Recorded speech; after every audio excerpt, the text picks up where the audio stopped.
Welcome back to Shicker At Shacaris, the podcast for Buckram by Buckram. I'm your host, Pinchas. I am joined today by my guest, Mordecai Abeaziz. Mordy, how are you doing today? I'm doing good. How's it going, Pinchas? Good. It's been a long week, and, Shabbos is coming soon. And I know that you work at homes for people with special needs on Shabbos. Can you tell us more about that?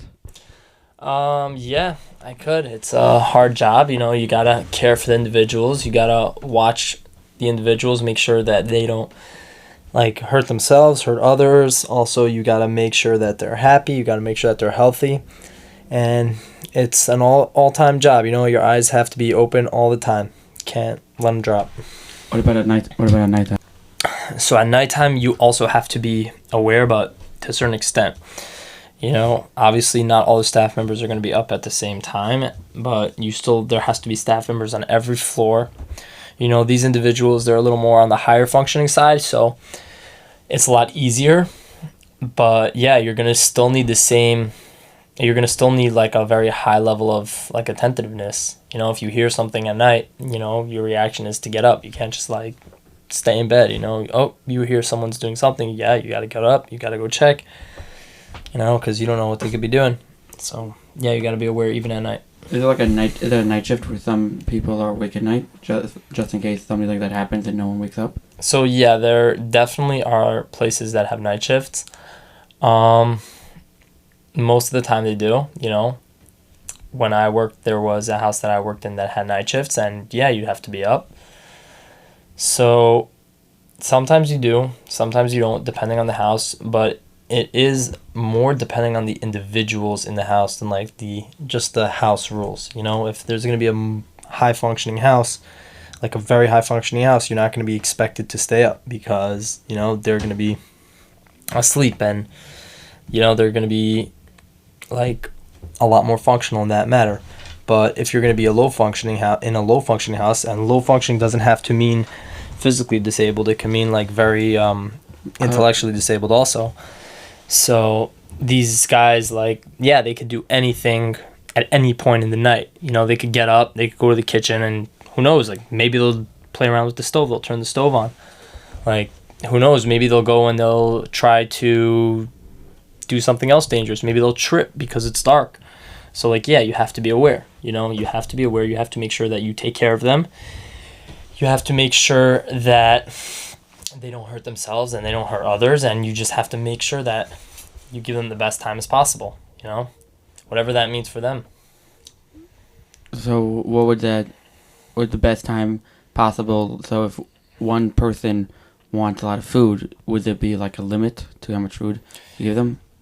Right, so that's a good question, because there is a concept of withholding from an individual, and then there's a concept of making him happy and treating him as an individual and letting him make his own decisions. Because the way I learned it, the way I look at it, and the way it was taught to me is that these people are individuals, and you're taking care of them, but you're taking care of them in the sense that you're helping them make decisions for themselves. You're helping them do what they want to do. So even though you're aiding them, it's always a balance between aiding them and having them make their own decisions. So then it's going to fall on how highly disabled and how low disabled and how high disabled they are. Yes. And it's hard because, yes, sometimes the guy does want a lot of food, but, maybe he's on a dietary restriction. But at the same time, what's the balance? Can you say, no all the time? Is that, are you not allowing him to do what he wants? Because if you're going to do that to him, technically that's a form of, withholding? Yeah, and that's not good. So you have to know, the best thing to do is to talk with the manager, find out what the procedure is when he asks for certain things, and then do that, follow that as best as you can. It's not really as much as making your own decisions, but as much as following procedure and understanding procedure. That's the biggest thing, because you're not supposed to be a robot also. You're supposed to help him. Supposed to make your own decisions as you deem necessary? Not all the time, obviously. I mean, to an extent, but that's after you understand what the procedure is by him. all of these individuals have their own medical books. You know, they all have procedures written up about everything. You know, at the end of the day, you're filling out reports on like how their day went and like, did they do this, did they do that, did they eat dinner, did they shower, did they brush their teeth, you know? So there's a lot of things that are written about them. There are a lot of things that are expected from them. And once you understand who they are by being with them, by reading these things, you could really get a good picture of them, and you could really then understand how to work with them. That sounds very difficult, especially all the writing. Is that a checklist, or do you have to like remember if he brushed it, if he was brushing, if he went to shower? So it's not as much as a checklist, but I'd say the narrative is more like, again, it's all about the individual being an individual, right? Yeah. So you want them to grow. You know, you want them to be as functional as possible. You know, you want them always to improve and do better. So it's not a checklist. It's like kind of like an expectancy at the level that this person is at, you know? It's like me, like right now I'm in yeshiva, so the expectancy of me is to show up to Shacaris, not Shicker. Now, whether I do that or not, you know, that's a different question. But, you know, that's part of my growth process. That's part of. Do you think writing a diary My expectancy. for yourself would be beneficial? Depends. I don't know if I keep the diary every day. I mean, like, I'm trying to do one, and like sometimes I'm like, oh, it's been a week, I haven't done anything. Let me just write down what I've been doing for the past week. Diary, is it called a diary for men or a journal for men? I don't know. See, like, journal is like if you're like 6th in grade and you want to like be edgy and cool, and then you realize, then you grow up and you realize like it's a diary. What are you gonna do about it? I hear. I mean, like, yeah, you do like get like some perspective of like, okay, I should be able to do X better. Let me do X better. Like, there's no reason why me at like 18 years old can't do that. Right. I get that. So you do write a diary. Yeah, I do write a diary. Nice. Please don't look at it. Don't All worry. my deepest, darkest secrets. I mean, I don't know where it is, so I wouldn't. Yeah, know you won't know. But yeah, so back to the individuals for a second. It's you know, you're really trying to help them as much as possible, and trying to bring in what the individual wants as much as possible, you know? Mm-hmm. The only barriers, and that's the phrase I'm going to use because, like, you know, objectively that's what it is, like saying you can't do this, can't do that, you know, that's like a barrier, that's together. Yeah. That's only when it's going to be harmful. That only pertains to things that are going to be harmful to the individual. Right.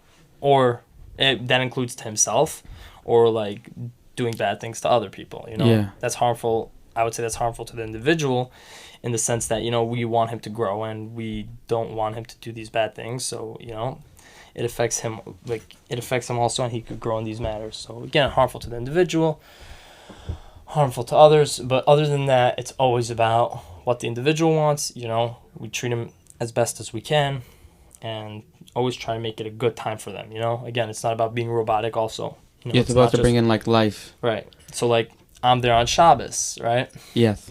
Shabbos is a great day of the week. Shabbos is a great day of the week. I'm not there every Shabbos. Right now I'm there usually once out of every 2 months. So It's not a lot. But at least when I'm there, you know, we make sure to sing Shalom Aleichem. Yeah. We make sure to sing Eishes Chayil. Is there a chiyuv to sing Eishes Chayil even if there's no women there? I have no clue. I have no idea how the halacha of Shabbos work for the singing. Right. So look, I'm not a rabbi, but what? But you're such a distinguished individual. Yeah. Wow. Thank you. You're welcome. You know, I don't have a beard though, so. You have something. Yeah, you have like a goatee thing going on over there. Yeah, a little goatee thing, but we sing Shalom Aleichem, we sing Eishes Chayil. You know, I don't know if they sang Eishes Chayil when they were at home. I don't know if they sang Shalom Aleichem. Some of them definitely did. You know, they know the tunes. They really like it. They really enjoy it.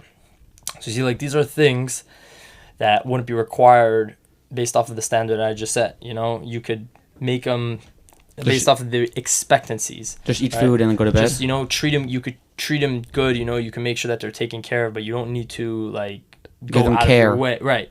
But these are things that we like to do because, you know, it's nice for them. They enjoy it. They appreciate it. You know, however they understand it, they're happy. You know, they're smiling. They're getting into it. You know, you see, they say, wow, I really liked singing. Can we sing another song? They get interactive about it also. And even the ones that even the ones that aren't able to express themselves, like, as good as the ones that say, like, okay, thank you, can we sing another song? Like, they sing according to their ability. They might not say all the words clearly, but they try. So, like, everyone, at least in my home, really enjoys it. Back to what you were saying before, that you're trying to make them grow.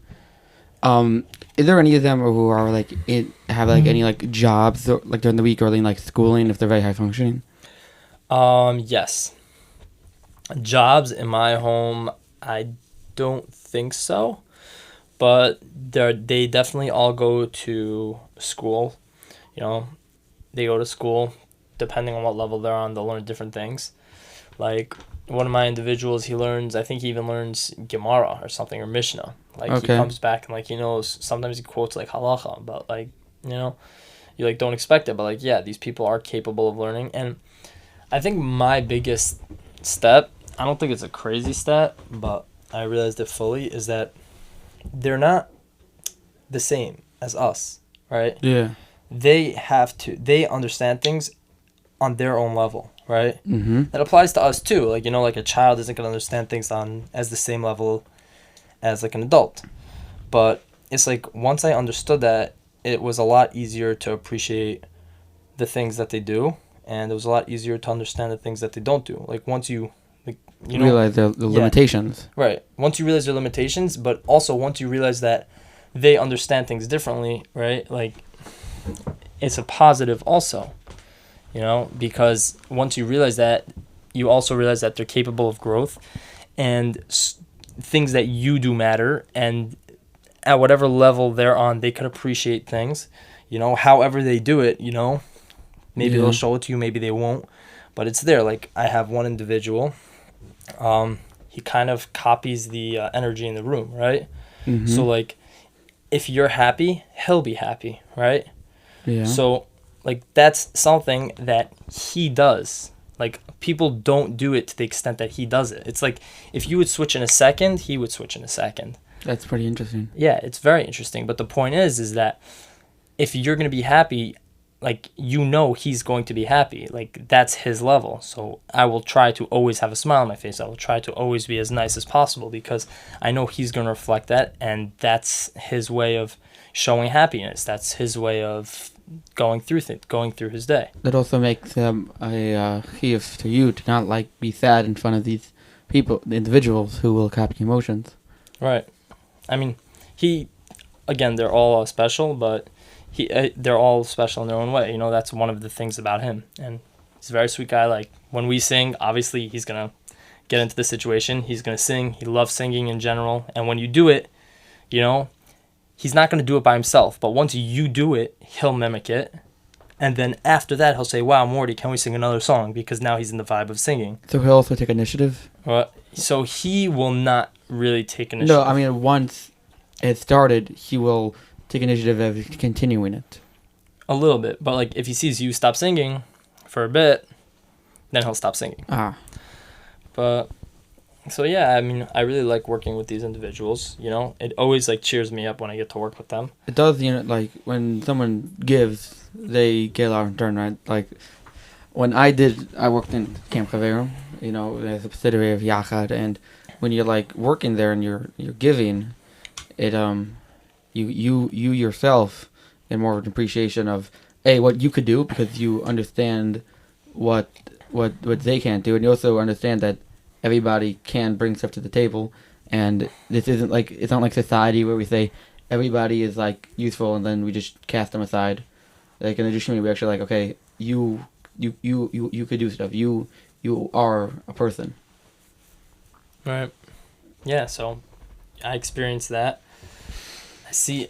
Definitely, I don't know if I'm allowed to. That's why I'm not. But I could tell you, like, how all of the individuals that I work with are all different, all unique, and I could tell you, like, everything good about them. Might be a HIPAA violation. Exactly. Those hippos are very dangerous, Yeah. They could beat up lions and stuff. All right, definitely can't say names. I definitely can't say that. But yeah, they're all, like, they all have different personalities, and they're all good people.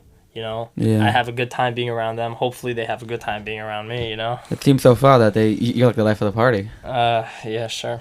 Yeah, Morty party planner. You put that on Yeah. your resume for your for your LSATs or something. Can you do that? I could. I mean, when I apply to colleges, I could put party planner. Party planner. Party planner, yeah. Yeah. So, would you like to bring this? So, for the audience, Morty wants to be a lawyer. Do you think you could bring this skill set into being a lawyer? Do you think this will help you with your clients or something? More higher empathy for what they need. You're saying, I wouldn't say like I would use it to be.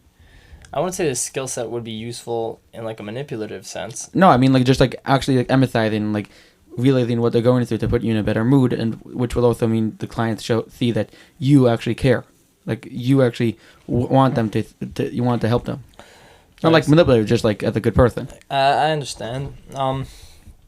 I would take this skill set, and I think I had this before, but again, obviously when you're in situations and you have to practice certain skills that you have, you know, you're going to make those skills stronger, right? So I think a big skill working with these individuals is understanding, you know? Like whenever I'm with my staff members, we're always discussing, you know, Jews definitely have opinions on everything, and then guys in yeshiva have opinions on those opinions too. So we're always discussing like what's the best thing to do for the individual. Yeah. And what's the wrong thing to do. What's the wrong thing to do? How to make him happier? What's gonna make him upset? You know, is it good doing this? Is it not?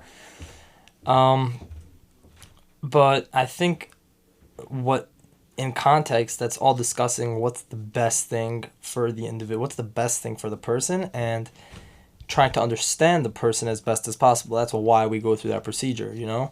So yeah. I'm working on understanding, you know? Situational awareness. So I think that will translate very well, you know? Like that's a skill I think more people need to just learn how to understand. Right. And you know, it's not about being judgy. It's not about doing what's right and doing what's wrong. At the end of the day, you know, those all might be results, and those all might be, you know, related to understanding, but the base trait is the trait of understanding. You know, I'm trying to understand this dude as best as possible, this individual as best as possible. Therefore, should I do this? Should I not do this? Therefore, based off of my understanding, how am I going to judge him good? Am I going to judge him bad? Whatever. Or should I not judge him at all? Maybe that's the best thing to do. Maybe, and that probably is. You know, you shouldn't be judging individuals at all, especially intellectually disabled individuals, because you don't know how they function, you know? Mm-hmm. Again, they're not on the same wavelength as me and you. They have their own way of processing it. The assumption when I work with these individuals is that they have their own way. So, you know, they might reflect things that I could understand at my level, but that doesn't mean that they're understanding in the same way. Even if they reflect something that seems very similar to how I'll reflect upon something. You know, let's say, this is an extreme example, but let's say someone smiles, right? So you take that as a cue to be a good thing. Yeah. Does that mean necessarily that they're expressing something good? I don't know. Like, maybe. You know, it gets a little bit into like their psyche and like stuff like that. But like the point is like I'm always trying to understand them as best as possible, right? So like I'm always trying to gauge, like, do I understand them? Do I not understand them? Well, first off, don't make any assumptions, you know, because like maybe the way they're trying to express something is in a way that's completely foreign to you, and you think you understand it, but you don't. But yeah, the point is I always try to understand them as best as possible, and I think that would translate very well into many other aspects of life. Yeah, I was saying, like, using that understanding and trying to find out stuff, like in the Gemara, that's very good. Exactly. You know, applying it to Gemara works very well. Applying it to people works very well. You know, not to be judgy, not to be manipulative. It's just to help you be a better member of society. Exactly. Once you understand things, and once you try to understand things, you know, you're not going about it trying to react. Just, I'm trying to understand where you're coming from, so that, you know, I could be a better person, or respond the best way possible for you. You know, not just for me. Right. That's gonna help a lot. So, yeah, I think it will translate very well into all facets of life. Mm-hmm. So, you're an aspiring lawyer. So, last week, the CEO of UnitedHealthcare was murdered. since there's a big public opinion of support for the murderer, do you think in a court of law the murderer will be acquitted?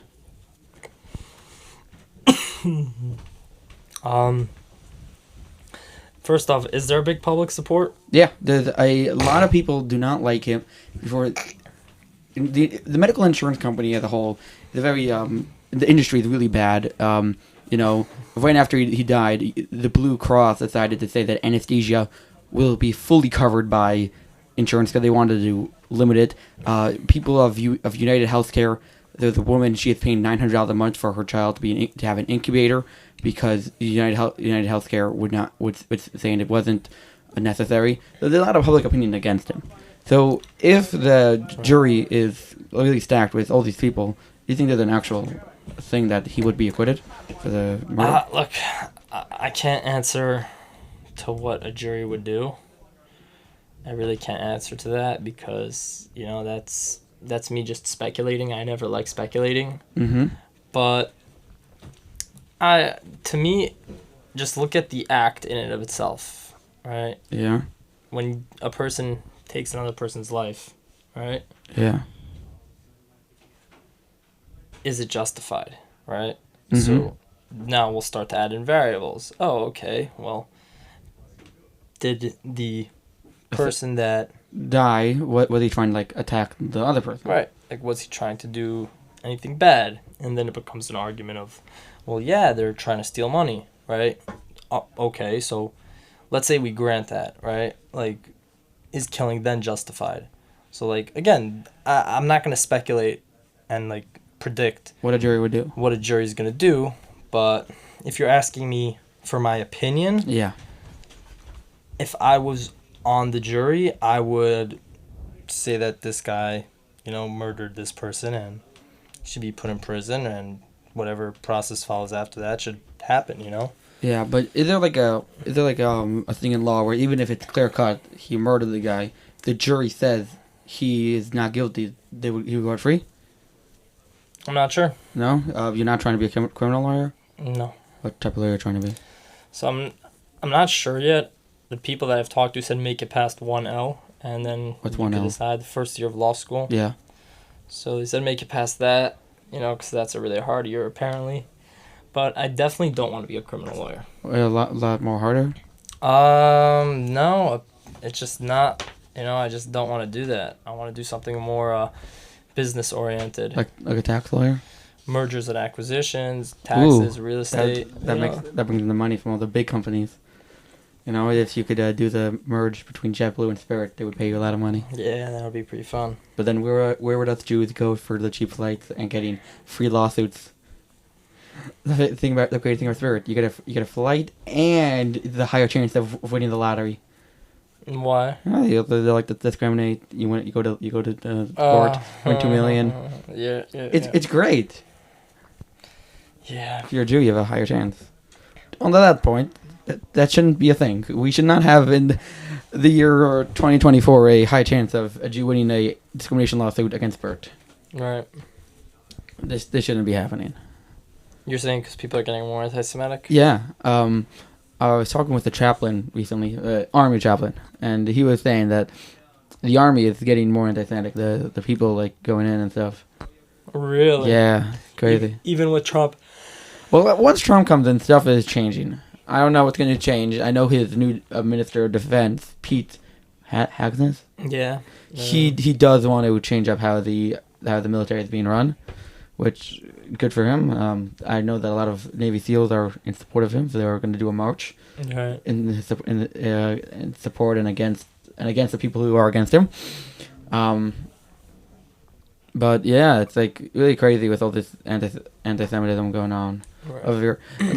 When I was bringing up the UnitedHealthcare CEO murder, it wasn't on the news because that was such a big headline. But last Wednesday, a school pre-K to 8th was shot up. Two children were shot. I think they're still alive. Five and 6. California. The shooter was was a pro-Palestine protester. I guess he somehow thought that shooting up the school would help it. The police do think it was because the school's religious orientation. They are Seventh-day Activists. I really do not know what Seventh-day Activists have to do with Israel. Maybe they're the whole more pro-Israel. I never hear about them really ever, outside the fact that for the most part in history, other Christians didn't like them, I think. Right. Yeah, this world is going crazy. Even crazier is like what the non-Jewish people have influenced over us. I was like reading the newspaper in the past couple of like months and seen like advertisements for like plastic surgery in the Jewish community. And a couple of weeks ago, I saw one that really like made me like get messed over. It was this person was talking about getting plastic surgery for teenagers under the age of 18. Right. Now, one of the process they were talking about is an actual medical thing. It's some boys and girls do have extra breast tissue and need it to get removed, or they else they get real back pain. Extra what? Breast tissue. They grow a lot of breast tissue, and it could cause real back pain. Got it. But they were also talking about nose jobs, and the doctor was saying how even though it's teenagers, they make sure that, it's not from social media or friends pushing them, and but the person themselves really want this nose job. Well, does nose jobs just mean like cosmetics, or are we talking about like deviated septum? Like, that first off, let's. So, in plastic surgery, is there more than isn't it like a only way to change it is to like actually get out the plastic, or is that even possible? Does that like change like with Botox and stuff? Is there a way to actually reverse it?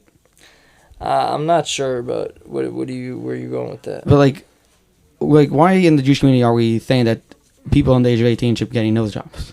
Is that like an acceptable thing?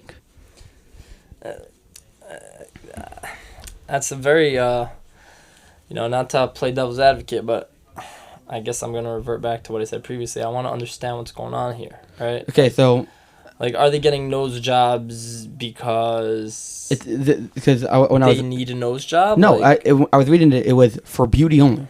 Oh, cosmetic. So it is cosmetic. It's cosmetic. They said the doctor said they make sure it's not peer pressure or social media influencing them, which is one of the most biggest lies I've heard in my entire life. Because no one goes and changes their parents if there's no other person to say that their parents isn't good. Right. Beauty is a standard, and standards are set by different people. Yeah, and many people. It changes the generations. Now, generation, let's say they say your nose is not good, so you're gonna go to the plastic surgeon. Right.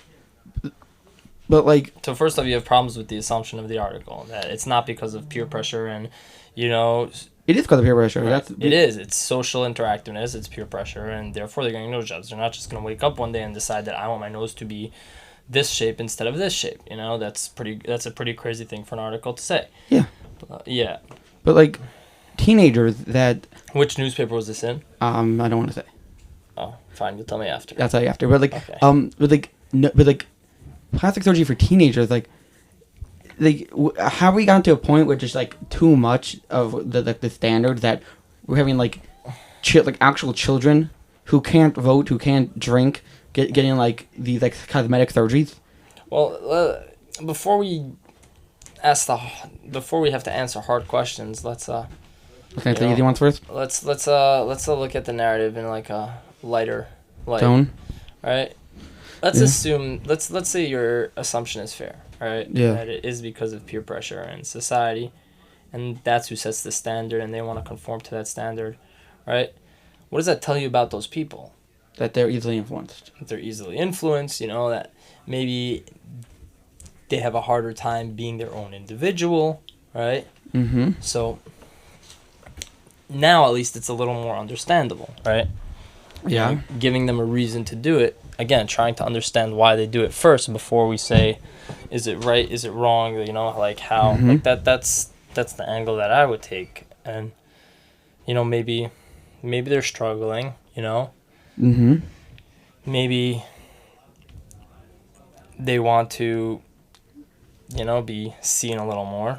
Yeah. And then that becomes a question of like, okay, maybe they're going about it the wrong route, but the underlying reasons behind it, are good reasons. Maybe they do have.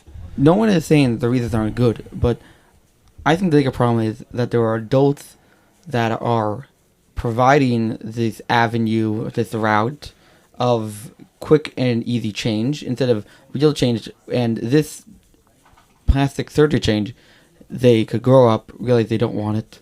It's I'm pretty sure, I don't think that reversible plastic surgery. Not to my knowledge. Someone could prove me. Someone could tell me that I'm wrong. That'd be good. But like, it shouldn't be that we're the Jewish community to a point where if someone doesn't like something, could just boop go to the plastic surgeon and then change whatever they want. Like, Right. Do we want like older women like in the next like 20 years just to be like Barbie dolls? Like everybody's just like a piece of plastic. Right. No. The first point I No, you I do hear make a lot. point. I hear a lot of like, like doctors or like professionals like being fine with like operating on kids like that. Like them being fine with that like route. Mm-hmm. It's like, yeah, like maybe they should give some pushback, and honestly I wouldn't be shocked if they do give some pushback. Like like doctors are good people. They're more They say the Hippocratic oath and everything. right. Like, so like I assume that they're obviously gonna like discuss it first and in depth and try to figure out the best route. They're not just gonna say like, okay, fine, let's go, let's do surgery right now today. Like, I'm all about it for the money. Mm-hmm. Like, obviously money's a consideration, but they also have like you said, Their obligations. moral obligations.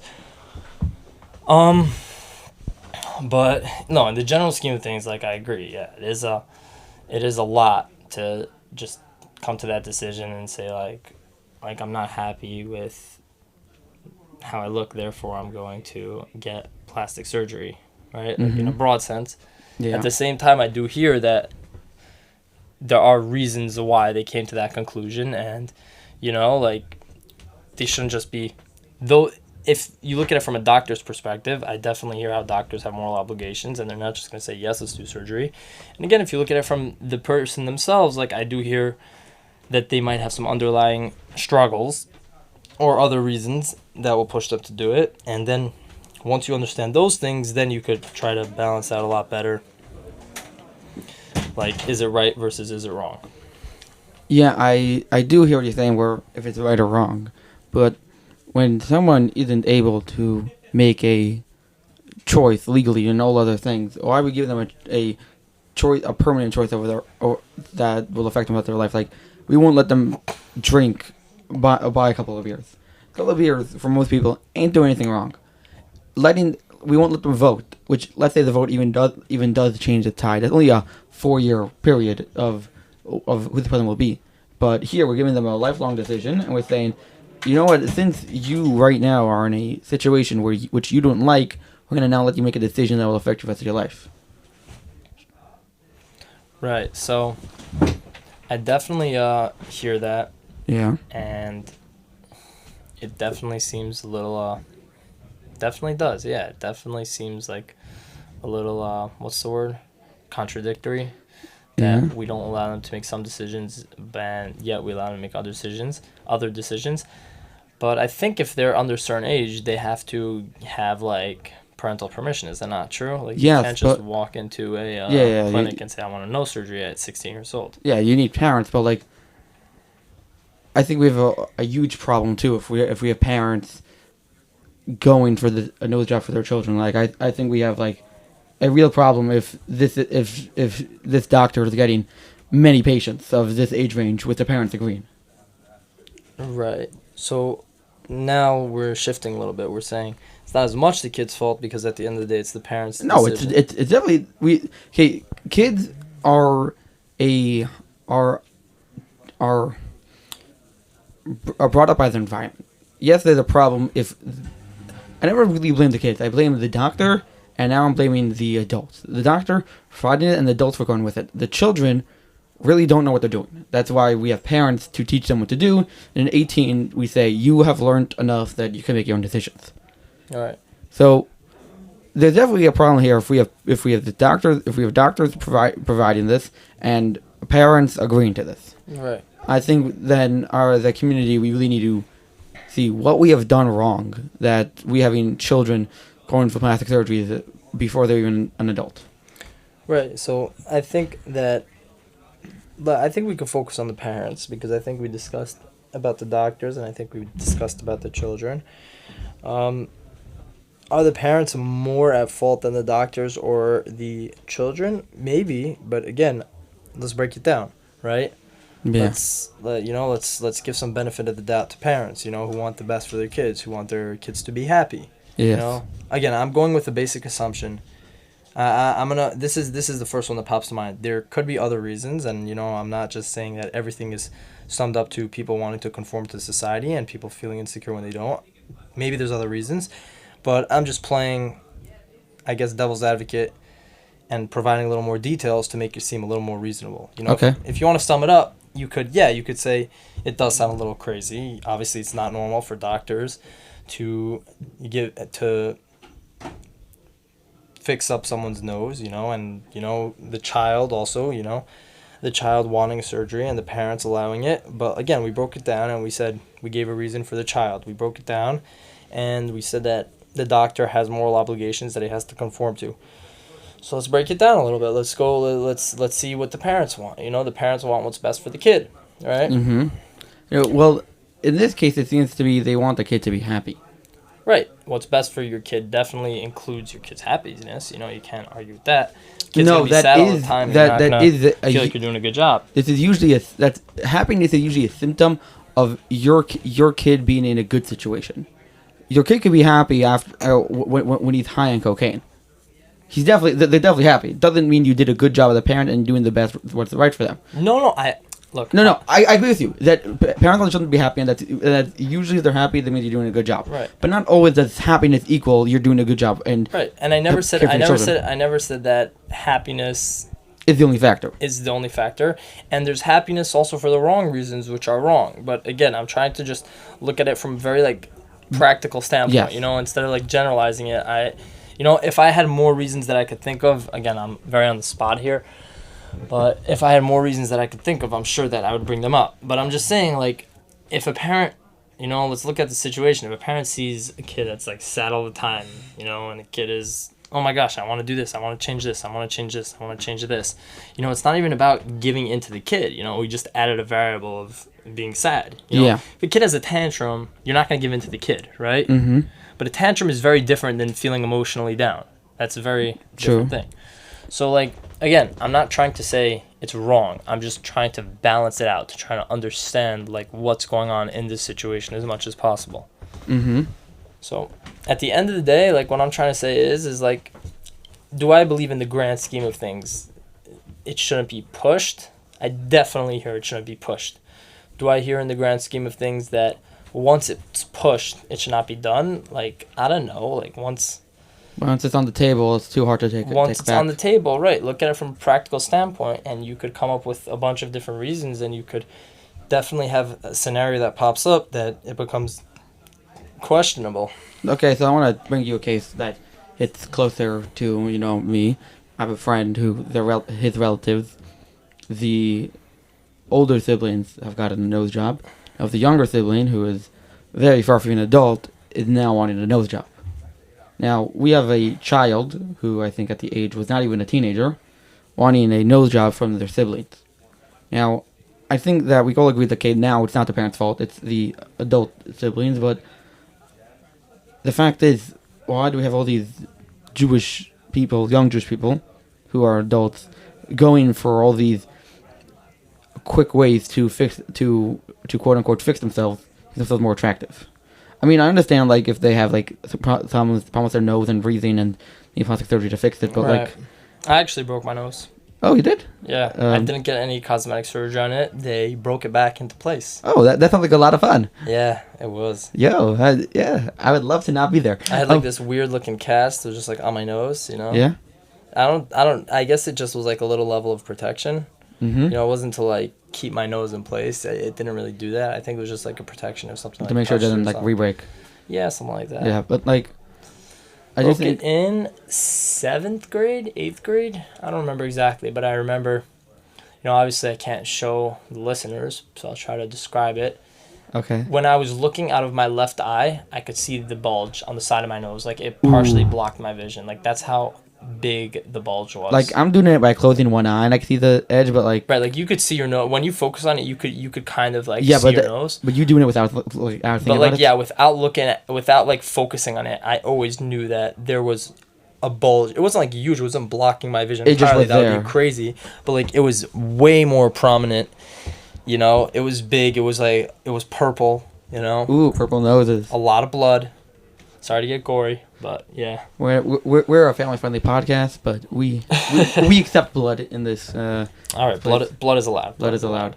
But yeah, I feel like this whole quick fix, like even nowadays when we have like Amazon same day delivery, you could get good food from restaurants in 1 second. There's all this instant gratification. Right. I do see how like it's slowly creeping more to like a point where we See, that's another fact. You just said a very good factor: instant gratification. Yeah. That's one that's definitely on the table. Yeah, but I feel like we're creeping to a point where we have to stop ourselves and think, is this really what we should be doing with our lives? Is this what? Is not even just what you're doing. It's like, what are we doing that we're going to this point where we just want stuff now that we're gonna change our body, just and expensive. I don't think plastic surgery in the gym. We're gonna change our bodies just for a quick fix of like the dopamine rush or whatever, just to like I'm more attractive. So, and if it is like, I don't know if it's true. I hope it's not true. Talking to a person yesterday, and they were saying that some shadchan will tell girls go get a nose job and then come back to me. Now, I really hope that was a rumor or they were joking, because if that is the true thing, then as a member of the Jewish community, I would see that as like a just utter failure of everything. All right, because the world is just materialistic, you know. Yeah, it's like, what are we better than everybody else? It's like we're learning Gemara, we're davening and just for this, right. So everybody could be a Barbie doll and I could be Ken. Yeah, no, that's a good point. You know, there's stuff that really count and there's stuff that should count a lot less.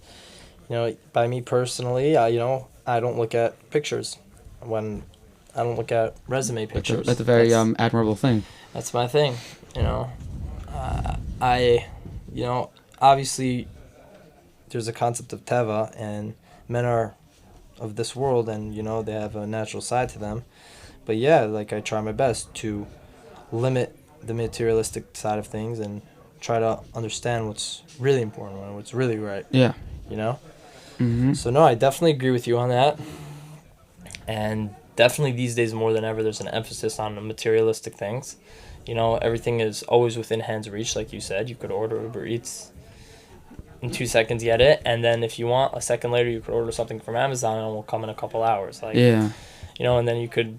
What's that thing where people order their groceries on? Instacart. Instacart, right. Like, I really need to use it. I'm trying to get the soda that I can't find anywhere. The 7-Up Chili Temple.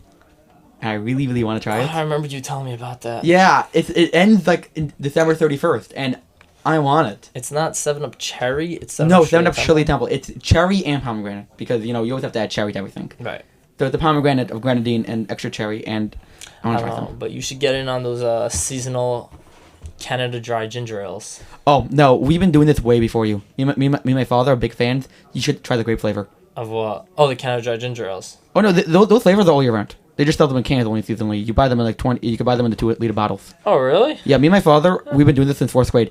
We love Canada Dry, like cherry or cranberry, whatever the flavor's called. Grape, you can only find 20-liter bottles. Great flavor. Try some. That one? No, that's a blackberry. That's black raspberry. That's black raspberry. Try the grape flavor. Great stuff. Yeah? Yeah. You are so late in the game, Morty. Me and my father, we've been doing this. I don't really drink soda. I'm been trying to actually cut down soda. I actually want to here's my job. I want to join the NYPD. Right. Yeah, the test actually I could apply for the test tonight actually, the 10th. But I've been cutting down soda. I've been losing a lot of weight. Actually, like 4 months I lost 15 pounds just cutting down like soda and stuff. Yeah, soda was a big one. Yeah, because it's just so much full of sugar. It's almost like 100% of your daily sugar, and it's like Yep. barely any calories. It's like maybe like 10% of your daily value. You don't feel full. This is true. And the biggest problem of like soda is you could drink it with a meal, you could drink it plain, and you won't feel that sick. If I eat like 10 pieces of candy, I'll just throw up. Right. I drink like a whole bottle of soda, I'll be like, maybe I should eat like a some meat to go along with it. Exactly. Yeah. Yeah. No, I cut out soda a while ago. I'll have like a craving for like a sugar soda. You know, when I say cut out soda, I mean I cut out soda entirely. Yeah. Once in a while, I'd say like once a week, I'll have something like diet or zero. It's like Yeah. zero diet. The zero these days actually tastes very good. Right. So that's like once a week, and then like once a month, like I'll have like a craving for like something very sugary, like And you'll have like a real soda. like a 7-Eleven Slurpee or like I love a soda, Slurpees. right? But like even that, like, you know what I'm saying? Like I'll have that once a month. Also, So- like the seltzer game has been very on point these days. Like I've been trying seltzers. I'm like, these flavors are great. Yeah. Where were these when I was kids? Yeah. No, You're not a kid, yeah. Seltzer's great. Yeah, it's not just seltzer's good. The flavor. When I was a kid, seltzer smelled good, tasted trash. Nowadays, Right. seltzer doesn't really smell that whatever, but it tastes really Tastes good. really good. Yeah, the LaCroix, whatever they're called. LaCroix, Polar, Waterloo. Oh, the Polar one. They actually taste like soda. They're great. What are they doing to They're doing some like black magic in there, man. Yeah. Like, luckily we have to kill them for like witchcraft. Those taste like actual sodas. I like them. We wanted to taste like pumpkin pie over Shabbos. Right. Oh, I had that one. Oh. From Polar? Yeah, the It's like pumpkin spice. No. It's actually it's peach. It's spiced peach pie or whatever. Yeah.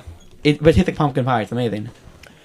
Yeah, so I'm definitely Yeah. not a big soda guy. Cut it out. But yeah, once you cut out sodas and sugars in general, once you cut out like Yeah. like mainstream sugars, like You you'll just lose weight. you'll lose weight and you'll realize that it's just not it's not like this is my experience. I can't talk to other people's experience. When Yeah. I cut out like cakes and soda, like first off I cut it I would say I had to like make a decision for some of it, but some of it I just gradually started realizing like everything is just too sweet. You know, everything is just too extreme. It's too much sugar in everything. And like once I started realizing that, it just started nauseating me a bit, and I started eating sugar less and less. And then there were still things that like to me weren't too sweet, so I would have those, and then little by little I just worked my way down. Like, but it wasn't even hard because like of that like initial realization of just like there's so much sugar in this. Like this Yeah. isn't even good. It's just sugar. Like you put a spoon of sugar on my plate and you tell me eat it. That's more or less what I'm having right now when I have. And even with like cereals, like Cheerios. Yeah. Like, full of sugar. I'm like, I want a cereal. I'm like, oh well, no, cereal bad. I'm like, Yeah. but I love cereal. Well, like you have a cookie or you have Yeah. a cake, right? Like, even on Shabbos, you think like, oh, okay, dessert. It's so much sugar. Like It is. like to me, it's not. It's like I just realized like I don't enjoy this. Like this is just I enjoyed. I love sugar. Sweet stuff, I love. right. No, obviously I'm talking Yeah, to myself. to yourself. Yeah. I'm not trying to like impose. Like I'm not trying to say like everyone should accept this. This was just how I started cutting down on sugars. It Yeah. was a realization, and then there was also like an active level like. Which translated to like I think it was like sugary drinks, you know, like Snapple sodas. Like to me, like I wouldn't like feel it as much. I don't know why, but like so I had to make a little more of a decision on that. I was like, but once I cut that down, also when I finally would go back to it, like I'd have it like once a month or even in the beginning like once a week, and I realized like oh my gosh, yeah, this is really really sweet. And then it's just like okay, like yeah, I'm good. Like I'm good till I really have an urge to have something really really sweet. Yeah. But so that was my experience with sugars. Yeah. Anyways, it's really late outside. It's almost night later. Morty, it's been a pleasure having you. Yep, And thank you. viewers, thank you. See you on the next episode of Shicker At Shacaris, the podcast that's at Myriv.